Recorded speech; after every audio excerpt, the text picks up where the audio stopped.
നമസ്കാരം, ഞാൻ Umashankar US media ന്യൂസിലേക്ക് എല്ലാവർക്കും സ്വാഗതം. ഞാനിപ്പോൾ ഉള്ളത് നമ്മുടെ പാലക്കാട് ജില്ലയിലെ തിരുമറ്റക്കോട് പഞ്ചായത്തിലെ അഖിലാണം കുട്ടോറക്കാവ് പൂരത്തിൻ്റെ അടുത്താണ്.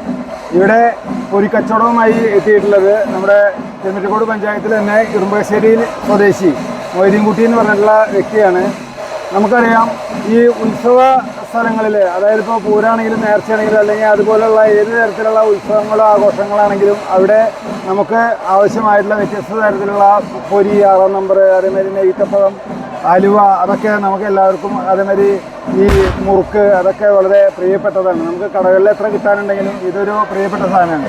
അത്തരം സാധനങ്ങൾ വിൽക്കുന്ന ആളുകളെ ഒരുപക്ഷെ നമ്മൾ പലപ്പോഴും പരിചയപ്പെടാറില്ല. അവരുടെ ജീവിത സാഹചര്യങ്ങൾ എന്താണെന്നുള്ളത് നമ്മൾ മനസ്സിലാക്കാറില്ല. ഇവിടെ നമുക്ക് അദ്ദേഹത്തിൻ്റെ ഒരു കച്ചവടവുമായി ബന്ധപ്പെട്ടുള്ള കാര്യങ്ങളും അദ്ദേഹത്തിൻ്റെ കുടുംബപരമായിട്ടുള്ള കാര്യങ്ങളെ കുറിച്ചിട്ടൊക്കെ നമുക്ക് ചോദിച്ചറിയാം. നമസ്കാരം ചേട്ടാ. നമസ്കാരം. ഇറുമ്പശ്ശേരിയാണ് വീട്. ഓക്കെ. താങ്കൾ ഒരു ഫുൾ ടൈം, അതായത് ഒരു വർഷത്തിലെ എല്ലാ സമയത്തും സീസൺ ആയി കഴിഞ്ഞാൽ സീസണും കച്ചവടമാണ്. പൂര സീസൺ തുടങ്ങി കഴിഞ്ഞാൽ നേർച്ച, പൂരം, എല്ലാ ഉത്സവങ്ങളും പങ്കെടുക്കും. എല്ലാത്തിലും പോകും. എങ്ങനെയാണ് കച്ചവടം? കച്ചവടം നമ്മൾ ഹൈ ലെവലല്ല, ചെറിയ മീഡിയം ലെവലിൽ ഒരു 1-2 ആളെ പണിക്ക് വെച്ചിട്ട് നമ്മൾ കിട്ടണ മാതിരി അഡ്ജസ്റ്റ് ചെയ്തിട്ട് പോകണം. കുടുംബം കഴിഞ്ഞ് ഏതൊക്കെ സ്ഥലങ്ങളിലാണ് പിന്നെ കച്ചവടങ്ങളിൽ പോയിട്ടുള്ളത്? സ്ഥിരമായിട്ട് നമ്മൾ പാലക്കാട് ജില്ലയിൽ ഒരുവിധമുള്ളടത്തൊക്കെ എത്തും. തൃശ്ശൂർ ജില്ല പോകും. വലിയ ഉത്സവങ്ങൾക്കൊക്കെ പോകും. നെന്മാറ, വല്ലങ്കി, നെന്മാറയൊക്കെ പോകും. അങ്ങനെ പോകും. തൃശ്ശൂർ പൂരം പോകും. ഈ സാധനങ്ങൾക്കൊക്കെ എങ്ങനെയാ പൊതുവെ? ഇതൊക്കെ എവിടെ നിങ്ങൾ തന്നെ ഉണ്ടാക്കുന്നതാണോ? അല്ലല്ല, നമ്മൾ മേടിക്കണതാണ്. നമ്മൾ മൊത്തം മേടിക്കണതാണ്. ഓരോ ഐറ്റം പോയിട്ട് എവിടെയാണ് എടുക്കുക സാധനങ്ങൾ? ഞങ്ങൾ എടുക്കുന്നത് ഇപ്പോൾ കുന്നംകുളത്ത് നിന്ന് എടുക്കുന്നുണ്ട്, അതേമാതിരി കൊളത്തൂർ എന്ന സ്ഥലത്ത് നിന്ന് എടുക്കുന്നുണ്ട്. ഈ സാധനങ്ങൾ നമ്മൾ കച്ചവടം ചെയ്യാൻ വേണ്ടി ഉത്സവ സ്ഥലങ്ങളിലൊക്കെ പോകുമ്പോൾ പലതരത്തിലുള്ള സാധ്യതകളുണ്ടല്ലോ, അതായത് റിസ്ക് ഉണ്ട്. ഇപ്പോൾ കച്ചവടം ഉണ്ട് എന്നാൽ അതിൽ തന്നെ ആന, അതേമാതിരി ആന ഇടുക, അല്ലെങ്കിൽ വേറെ അടിപിടി, അല്ലെങ്കിൽ മറ്റുള്ള തരത്തിലുള്ള സംഭവങ്ങളൊക്കെ നമ്മൾ പറയുന്നത്. അങ്ങനെയുള്ള എല്ലാ അപൂർവ എല്ലാ അനുഭവങ്ങളും ഉണ്ടായിട്ടുണ്ട്. പട്ടാമ്പി പന്തക്കിൽ വെച്ചുണ്ടായിരുന്നു. പന്തക്കിൽ പൂരത്തിന്. അതെ അല്ലേ? അത് ഏത് വർഷം? അത് ഒരു 4 കൊല്ലം മുന്നേ. അത് ആന ഇതേമാതിരി ഒന്ന് തിരിഞ്ഞുള്ളൂ. ആൾക്കാർ പേടിച്ചിട്ട് നമ്മുടെ സ്റ്റാളിന് മുന്നിൽ കൂടെ ഒക്കെ വന്ന് ഇന്ത്യയും വേറെ 2-3 സ്റ്റാളിലെ സാധനങ്ങളൊക്കെ കുറച്ച് നാശമായി. അത് ശരി. നാശമായ സാധനങ്ങൾ ചെതറി ഓടുമ്പോൾ നമുക്ക് ഒരു രക്ഷയില്ല. പിന്നെ അത് ആരോടും പരാതി പറഞ്ഞിട്ടും കാര്യമില്ല. നമുക്ക് നഷ്ടപ്പെടുന്നത് നമ്മൾ അനുഭവിക്കുക, ലാഭം കിട്ടിയാലും നമ്മൾ അനുഭവിക്കുക. അങ്ങനത്തെ സാഹചര്യങ്ങളിലൊക്കെ നമ്മൾ. അതുപോലെ തന്നെ ഈ ഉത്സവങ്ങൾക്കൊക്കെ നമ്മൾ പോകുന്ന സമയത്ത് ഈ പിരിവ് വളരെ ബുദ്ധിമുട്ടായിട്ട് അനുഭവപ്പെടാറുണ്ട്. ചില സ്ഥലത്തൊക്കെ കുറച്ച് ഓവറാണ്. 2 രൂപ ഒരു പരിധിവരെയൊക്കെ നമ്മളോട് സഹകരിക്കും. പരമാവധി സഹകരിക്കുന്ന ആൾക്കാരാണ്. അതന്നെയാണ് നിലനിന്ന് പോകാനുള്ള ഒരു. ചില സ്ഥലത്ത് മാത്രം കുറച്ച് കൂട്ടി ചോദിക്കും.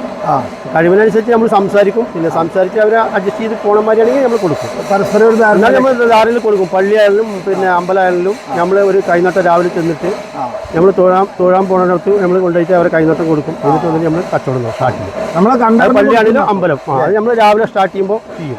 നിങ്ങൾ ഈ ഇത്തരത്തിലുള്ള കച്ചവടം ചെയ്യുന്ന ആളുകൾക്ക് വലിയ സംഘടന അങ്ങനെ എന്തെങ്കിലും? ഇല്ല, ഒന്നുമില്ല. സംഘടന നിങ്ങൾക്ക് ഏതെങ്കിലും രീതിയിലുള്ള ആനുകൂല്യങ്ങൾ സർക്കാരിന്റെ ഭാഗത്തുനിന്ന്? ഇല്ല, ഒന്നുമില്ല. ശരിക്കും വേണ്ടതാണ്. കാരണം എന്താ വെച്ചാൽ നമ്മൾ ഈ സീസണലായിട്ട് ഇങ്ങനെ ഇത്തരത്തിലുള്ള കച്ചവടങ്ങളും കാര്യങ്ങളൊക്കെ ആയിട്ട് പോവുകയാണ്. നമ്മളെ പിന്നിൽ കുടുംബമുണ്ട്. അപ്പൊ അതുകൊണ്ട് തന്നെ അതൊരു ആവശ്യമാണ്. ഓക്കെ. ചേട്ടന്റെ വീട്ടിൽ ആരൊക്കെ ഉണ്ട്? വീട്ടിലൊരു മോനും ഒരു മോളോ, 2 കല്യാണം കഴിഞ്ഞു. മോളെ കല്യാണം കഴിച്ച് പേരക്കുട്ടി 2 ആളായി. മോനിപ്പോ കല്യാണം കഴിഞ്ഞ് 4 മാസമാണ്. സുഖമായിരിക്കും.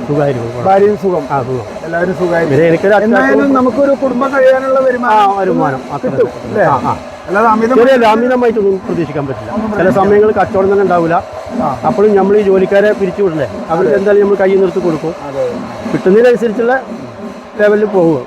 നമുക്ക് സീസണൽ ആയിട്ടുള്ള രീതിയിലാണ് കച്ചവടം ചെയ്യുന്നത്. സീസൺ അല്ലാത്ത സമയത്ത് നമ്മൾ ചെറിയൊരു പെട്ടി വണ്ടി ഉണ്ട്. അതുകൊണ്ട് നമ്മൾ വാടക ഓടും. പിന്നെ ഏതെങ്കിലും ചെറിയതായിട്ടുള്ള എന്തെങ്കിലും തുണി കച്ചവടം ചെറുതായിട്ട് ഹൈ ലെവലൊന്നുമില്ല. മാക്സിമം മാത്രം എടുത്തിട്ട് അങ്ങനെ അരി മേടിക്കാനുള്ള മാർഗം എങ്ങനെയും കണ്ടെത്തും. മരമില്ലായിരുന്നു ഞാൻ 10-20 വർഷമായിട്ട് ജോലി ചെയ്തിരുന്നത്. ഇപ്പൊ തണ്ടൽവേദനയും മുട്ടുവേദനയും പിന്നെ ഒരു അറ്റാക്കും കഴിഞ്ഞു. അത് കാരണം ഇപ്പോൾ കനകളൊന്നും ചെയ്യാൻ പറ്റില്ല. അപ്പോഴാണ് ഞാൻ കച്ചവടത്തിന് ഭാഗത്തേക്ക് തിരിഞ്ഞത്. മറ്റേ നമ്മൾ കൂലിപ്പണിക്ക് തന്നെ പോയിരുന്നു. മരമില്ല്, തടിമില്ല്, കുഴപ്പമില്ലാത്ത പഠിക്കാൻ. ശരിക്കും പറഞ്ഞാൽ എത്ര ശതമാനം വരെ ലാഭം കിട്ടുന്നു നമുക്ക്? ഒരു 30-20%, 30-20, 40 ആ റേഞ്ചിൽ ഓരോ സാധനങ്ങൾക്കനുസരിച്ച് ഓരോ. പൂരപ്പറമാണെങ്കിൽ നമ്മൾ അമിത ലാഭം ഇട്ടിട്ട് എടുക്കാനും പറ്റില്ല. കാരണം നമ്മളിവിടെ ഒരു കച്ചവടം ചെയ്യണ അതേ വിലക്ക് അപ്പുറത്ത് കൊടുക്കും. നമ്മൾ കൂട്ടി വിറ്റ് കഴിഞ്ഞാൽ തല്ലുമ്പക്കാണ് പ്രശ്നങ്ങൾ. നമ്മൾ ഇതിൽ അനുഭവിക്കുന്ന സാധാരണ രീതിയിൽ അനുഭവിക്കുന്ന പ്രതിസന്ധി എന്താണ് ഇപ്പൊ ചേട്ടന്റെ മനസ്സിൽ തോന്നിയിട്ടുള്ളത്? പ്രതിസന്ധി അങ്ങനെ ഉത്സവത്തിന് പ്രത്യേകിച്ചൊന്നും അങ്ങനെ നമ്മൾ ഇതുവരെ കണ്ടിട്ടില്ല. പിന്നെ ഈ ഉന്തും തള്ളും പ്രശ്നങ്ങളൊക്കെ വരുമ്പോൾ നമുക്ക് വരുന്ന നഷ്ടങ്ങൾ നമ്മൾ അനുഭവിക്കുക, അതൊരാളോടും പറയാൻ പറ്റില്ല. കിട്ടുന്ന ലാഭം അതേമാതിരി തന്നെ. അതൊക്കെയാണ് നമ്മൾ ചെറിയ ലെവലിലൊക്കെ, വലിയ ഹൈ ലെവൽ കച്ചവടം ഒന്നുമില്ല, ചെറിയ ലെവലിൽ എടുത്തിട്ട് നമുക്ക് ഒതുങ്ങുന്ന കച്ചവടം ചെയ്യാം. അതിൽ കിട്ടുന്ന ലാഭം കൊണ്ട് കുടുംബം കഴിക്കും. അത്രയും സമ്പാദ്യങ്ങളൊന്നുമില്ല. എല്ലാവിധ ആശംസകളും. താങ്ക് യു ചേട്ടാ.